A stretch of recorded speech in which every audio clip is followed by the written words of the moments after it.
Good morning सभी को। मेरी वीडियो जिन्होंने देखी है या जिसने नहीं देखी है उन सभी को मेरा धन्यवाद। आज हम टॉपिक करेंगे मेमोरी, यानी हम मेमोरी किसे कहते हैं और हम अपने दिमाग में, अपने मस्तिष्क में कैसे उसको रिकॉर्ड करते हैं। तो जो ये मस्तिष्क होता है ना, सब कुछ इसका खेल होता है। किसका? एक मस्तिष्क का। तो हम मस्तिष्क में उस चीज़ को रिकॉर्ड करते हैं। तो उसको हम कैसे कैसे रिकॉर्ड करते हैं? पूर्व सीखी हुई अनुभूति को मस्तिष्क में रिकॉर्ड करना ही क्या कहलाता है? मेमोरी। क्या कहलाता है? एक मेमोरी कहलाता है।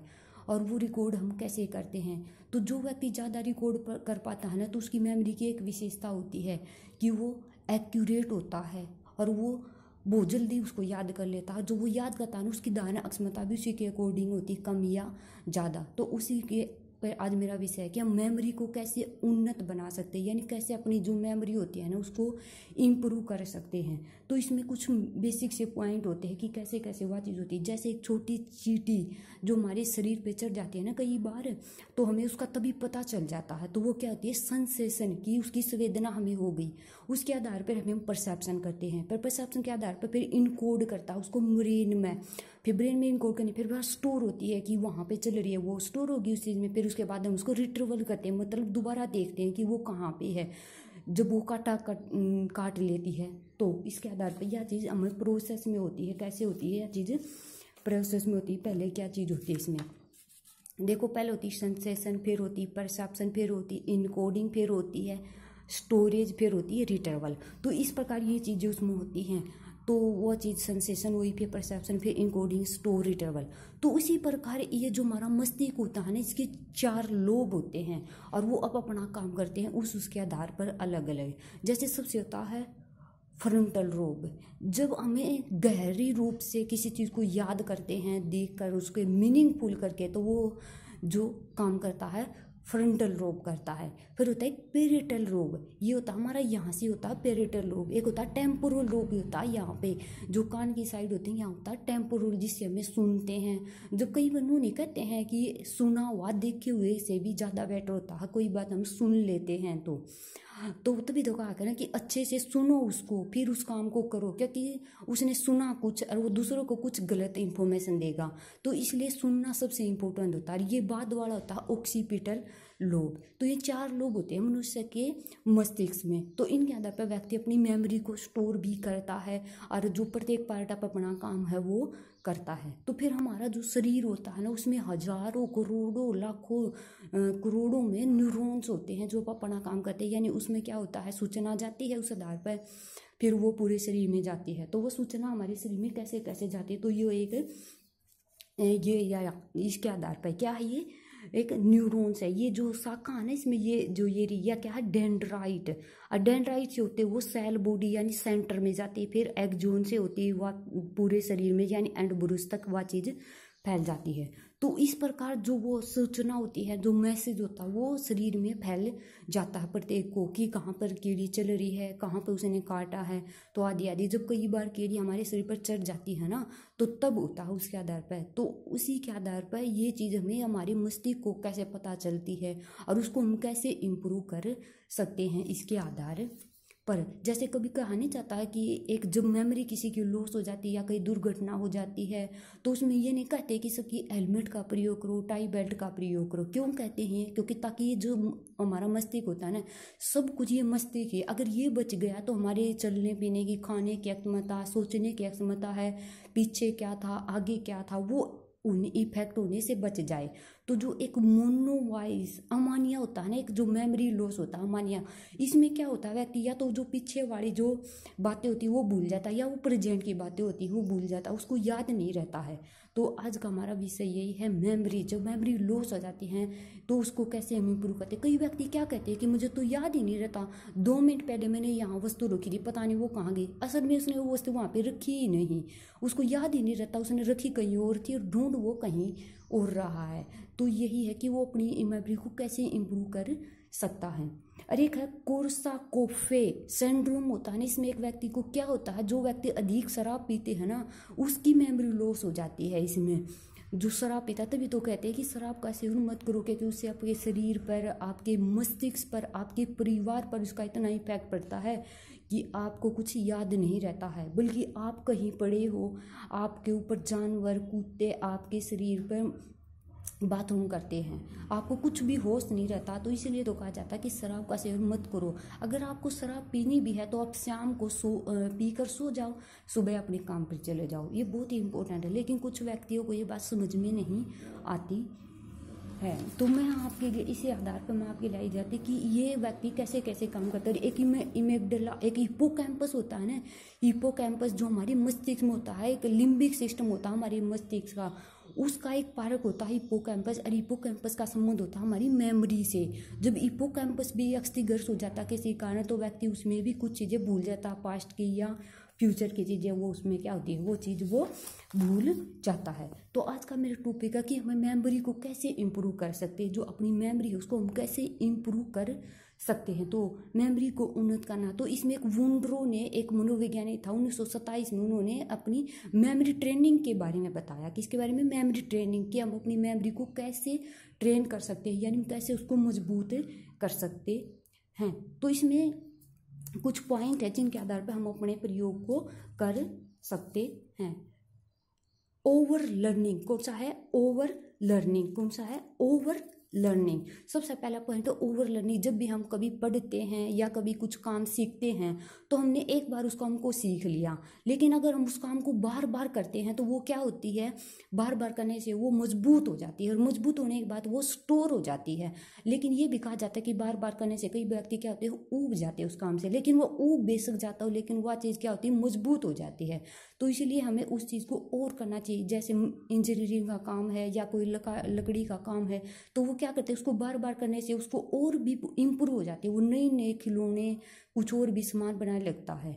तो और लर्निंग हमें करते रहना चाहिए। अगर ये लगे कि मैं उस बात को भूल रहा हूँ, उसको दोबारा रिवाइज कर लो, फिर रिवाइज कर लो। तो इस प्रकार उस चीज़ को क्या है, बहुत अच्छे से इम्प्रूव किया जा सकता है। फिर है रीड्यूसिंग इंटरफेरेंस। रीड्यूसिंग इंटरफेरेंस के है, जब आप कहीं सीख रहे हो, उसके बीच में आपको कुछ और दूसरा काम भी करे हो, तो ऐसे आपको बिल्कुल ही अच्छा याद नहीं होगा। या आप जो पाठ पढ़ रहे हो या आप कोई भी काम कर रहे हो तो आप उसी पे फोकस रखो, या उस काम को आप कर रहे हैं या कोई बीच में आ गया, लाइट चली गई, या तो प्राकृतिक है, लेकिन आप अपने पास दीवार रखो या मोमबत्ती रखो ताकि वो बीच में ना छूटे, इंटरफेरेंस ना हो किसी प्रकार का। कई बार बच्चे याद करते हैं, किसी व्यक्ति का फ़ोन आ गया तो उस फ़ोन को मत रखो पास, या उस फ़ोन को स्विच ऑफ कर दो, इंटरफेरेंस होगा, इतना व्यक्ति का ध्यान बटेगा और वो अच्छे से याद नहीं होगा। तो इस बात को हम फॉलो कर सकते हैं ताकि हमें अपनी मेमोरी को इम्प्रूव करना है, तो उसके आधार पर इसका प्रयोग किया जाता है। फिर है मोनोमाइस डिवाइस। कुछ क्या है, मोनोमाइस डिवाइस भी है। कौन सी है? मोनोमाइस डिवाइस, जिसका प्रयोग व्यक्ति कर सकता है। तो मोनोमाइस डिवाइस यानी सहायक स्मृति, यानी कि रायम, एक टेक्निक इसकी रायम विधि में क्या होता है, जो छोटे बच्चे होते हैं ना, उसको हम पोयम जो सिखाते हैं ना, वो क्या सिखाते हैं, सारे जहां से अच्छा हिंदुस्तान हमारा। अगर इस पोयम को हम सिखाते हैं, या मछली जल की रानी है, जीवन उसका पानी है, तो बच्चों को वह चीज़ राइम यानी लय में ज़्यादा याद होती है। तो उसके लिए हम पहले क्या करते हैं, मछली जल की, जब मछली का नाम आता है ना तो बच्चा उसी से समझाता है और उसके अपने आप ही कहने लगता है। तो ये भी एक इम्पोर्टेंट विधि है। बड़े व्यक्ति भी अगर इस प्रयोग से करते हैं ना तो उसको भी ज़्यादा याद होती है कुछ चीज़ को। अगर घर में कोई काम है उसको नहीं हो रहा, अगर वो गीत में भी करता है ना, कई व्यक्ति क्या होता है, दुखी होता है, तो अगर वो है ना थोड़ा सा गुनगुना लेता है, गुनगुनाने के साथ अगर वो काम करता है ना तो वो भी उससे इम्प्रूव हो जाता है, क्योंकि उसका मन भी लगता है और उस काम में भी उसका मन लगता है। तो इससे भी हमारी मेमोरी इम्प्रूव होती है, क्योंकि वो मेमोरी यहाँ पे जो काम करेगा ना वो उसके मस्तिष्क में संचित हो जाता है, तो उस पर आधार पर वह चीज़ भी उससे इम्प्रूव होती है। फिर एक है इनकोडिंग। इनकोडिंग मतलब जब हम कुछ काम कर रहे हैं तो उसको, मान लो एक पार्ट मैंने याद किया तो उस पार्ट की याद करने के बाद दूसरा पार्ट भी याद कर लिया, लेकिन वो पहला पार्ट भूल जाएगा क्योंकि उसकी इनकोडिंग तो हमारे मस्तिष्क में नहीं हुई। तो इसलिए 5-10 मिनट का उसके अंदर में ब्रेक कर लिया जाए ना, और उसका मन एक बार अभ्यास कर लिया जाए, क्या क्या चीज़ थी उसमें, ये थी, तो वो ज़्यादा बेटर तरीके से उसको याद हो जाता है। तो क्या होता है, वो चीज़ उसको ज़्यादा बेटर तरीके से याद हो जाती है। एक है कॉन्टेक्ट्स ऑर्गेनाइजेशन। कॉन्टेक्ट्स अरे क्या होती है, ऑर्गेनाइजेशन, कॉन्टैक्ट, और एक होती है ऑर्गेनाइजेशन। उसके आधार पर कि मान लो आज क्लास में काम किया हमने, बहुत अच्छा पाठ था, टीचर का जो स्टूडेंट का जो एक संदर्भ बना ना, यानी संगठन बना, अगर वो व्यक्ति घर आके वैसा ही अपने मन में संगठन बैठा के याद करता है ना कि टीचर ने ऐसा बताया था, मैंने ऐसा सुना था, और वो पाठ की रीडिंग करता है, तो उसको ज़्यादा बेटर तरीके से याद होता है। एक पॉइंट है ऑर्गेनाइजेशन। ऑर्गेनाइजेशन मतलब होता है कि अगर वो सारी चीज़ों को इकट्ठा करके किसी चीज़ को कहानी के रूप में, जैसे महाभारत देखते हैं हम, तो महाभारत क्या होती है, एक संगठन के रूप में देखते हैं कि इसमें ये चीज़ थी, ये चीज़ थी, यहाँ पे ये हुआ, तो संगठन में चित्र के रूप में उसको हम देख भी रहे हैं, सुन भी रहे हैं साथ ही साथ में। जो अकबर है, झांसी की रानी है, तो वो चीज़ एक ऑर्गेनाइजेशन संगठन के आधार पर होती है। जैसे हम कहाँ जा रहे, कहीं जा रहे हैं, तो उसका हम पहले ही चित्र के रूप में, ये वहाँ पर ये चीज़ होगी, ऐसे गेट में जाना हमें, वहाँ पर ये होगा, घास यहाँ पे होगा, इस साइड वाहन को रोकेगा, यहाँ से हमें क्रॉस करना है। अगर ऑर्गेनाइजेशन के रूप में करते हैं तो वो ज़्यादा बेटर तरीके से याद हमें होता है। एक है इमेज। जब हर एक व्यक्ति होता, कभी उसकी इमेज अपने मन में, कई व्यक्तियों को कैसे याद होता है अपने मन में, या तो किसी व्यक्ति का नाम से इमेज बना लेते हैं, या उसकी शक्ल सूरत से उसकी इमेज बना लेते हैं अपने मन में, ताकि वो ना भूल लें।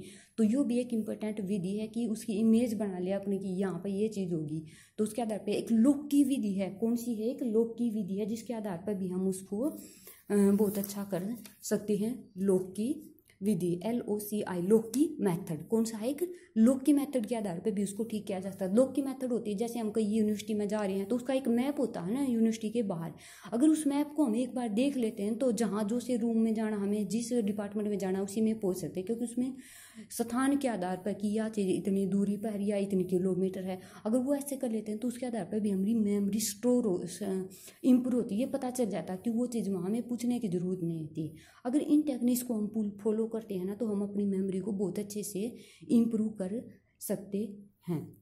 तो उसको क्या कर सकते हैं, हम उस चीज़ को इम्प्रूव कर सकते हैं। और एक कई व्यक्ति ऐसे कहते हैं कि मुझे ये नंबर याद नहीं होता, ये मुझे ये नहीं याद होता, तो उसमें चूकिंग विधि होती है। एक चूकिंग विधि के आधार पर भी कर सकते हैं। उसमें क्या होता है, हम नंबर को ये देख ले उस नंबर में क्या क्या वर्ड हैं। मान लो किसी नंबर में 999 या 3 नौके हैं, 2 अट्ठे हैं, उसके बाद 25 है, उसके बाद 27 है, तो उसका एक समूह बना लेते हैं हम। यानी चूकिंग मतलब याद करने के लिए 3 नौके थे, उसमें 2 अट्ठे थे, 2 तिये थे। अगर इस प्रकार से हम उस चीज़ को करते हैं ना तो वो हमें बहुत जल्दी होती है। अगर हम 5 बार भी ऐसा करते हैं ना तो वो हमें बहुत जल्दी याद होती है। तो ये आज का मेरा टॉपिक था मेमोरी की, हम अपनी मेमोरी को कैसे इम्प्रूव कर सकते हैं, जो कि बहुत ही अच्छा टॉपिक है। और एक जो व्यक्ति अनपढ़ होते हैं ना, वो कैसे करते हैं कि मुझे आज ये काम करता है, ये काम करना है, तो वो लिख तो सकते नहीं, तो वो क्या करते हैं, घरेलू रूप से एक रस्सी को लेते हैं और उस पर वो गांठ बांध लेते हैं कि आज मुझे ये काम करना, ये काम करना, ये काम करना। और वो गांठ को देखता है ना तभी उसके मन में आ जाता है कि मुझे ये काम करना, मुझे ऐसे काम करना। अगर इन टेक्निक्स का हम फॉलो करते हैं ना तो बहुत कुछ अपनी मेमोरी को इम्प्रूव किया जा सकता है। वैसे तो इम्प्रूव एक व्यक्ति अटेंशन, अगर जब व्यक्ति अटेंशन ही नहीं देगा तो वो काम नहीं सीख सकता, क्योंकि किसी भी काम को करने के लिए सबसे पहले ध्यान देना बहुत ज़रूरी होता है। तो उसी के आधार पर व्यक्ति उसको कर सकता है। अगर मेरी वीडियो आपको अच्छी लगे, अगर आप चाहते हो कि आपको थोड़ा बहुत भी इसे ज्ञान प्राप्त हुआ तो इसे लाइक सब्सक्राइब जरूर कर देना। जय हिंद।